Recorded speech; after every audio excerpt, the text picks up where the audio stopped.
মায়ের চালাকিতে হলাম কুপোকাত। উফ, সারা দিন খালি পড়া পড়া, আর ভালোই লাগে না। এই পড়াটা হয়ে গেছে, মা আসলে বলবো এবার একটু আমি ফোনে গেম খেলবো। আরে কি রে মোনা, তোকে পড়াটা দিয়ে গেছিলাম, পড়াটা হয়েছে? হ্যাঁ মা, হয়ে গেছে মুখস্থ। ধরো তুমি। হয়েছে? আচ্ছা ঠিক আছে। ও মামা, একটা কথা ছিল। মা, একটুখানি গেম খেলি না মা, অনেকক্ষণ তো বললাম সারাদিন। ফোন দেখবি না?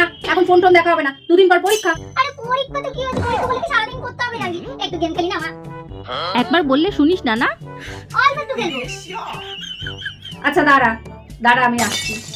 যাক বাবা, মা একটু তো রাজি আছে, একটুখানি খেললেও অনেকটা খেলা হবে। যাক, একটু তো খেলতে পারবো। এনে মোনা, এই মোমবাতিটা জ্বালিয়ে এনেছি। মোমবাতি?